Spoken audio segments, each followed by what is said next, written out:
ചിലര് പറയുന്നു ചൊവ്വാഴ്ച വ്രതം എടുക്കാൻ, ചിലര് തിങ്കളാഴ്ച വ്രതം എടുക്കാൻ, ചിലര് പറയുന്നു സൂര്യോദയത്തിന് മുമ്പ് പ്രാർത്ഥിക്കാൻ, ചിലര് പറയുന്നു അസ്തമനത്തിന് മാത്രം പ്രാർത്ഥിക്കുവാൻ, ചിലര് പറയുന്നു ഇവിടെ വന്ന് പൂജ ചെയ്യുവാൻ, ചിലര് പറയുന്നു ബലി മാത്രം അർപ്പിക്കുവാൻ, ചിലര് പറയുന്നു ചെരിപ്പിട്ടോണ്ട് അമ്പലത്തിൽ പോകരുതെന്ന്, ചിലര് പറയുന്നു പള്ളിയിൽ ചെരിപ്പിട്ടോണ്ട് പോകാൻ. ഇതിൽ ആര് പറയുന്നതാണ് ശരി, ആര് പറയുന്നതാണ് തെറ്റ്? എനിക്കൊന്നും മനസ്സിലാവുന്നില്ല. എനിക്ക് വേണ്ടി ഒന്നും മാത്രം ചെയ്താൽ മതി.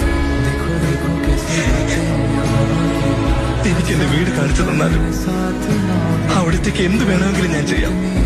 എന്നെ എന്റെ വീട്ടിലെത്തിച്ചാൽ മാത്രം മതി. എത്തിക്കില്ലേ? എന്തെങ്കിലും ഒന്ന് പറയൂ, ആരെങ്കിലും ഒന്ന് പറയൂ.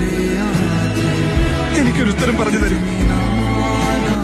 ചേട്ടാ, ഞാൻ ചോദിച്ച കാര്യം ഭഗവാൻ എനിക്ക് തന്നില്ല. അത് ഇവിടെ ഞാൻ കാശ് വെച്ചു ആഗ്രഹിച്ചല്ലേ നടക്കും. എപ്പോ നടക്കും? അതൊക്കെ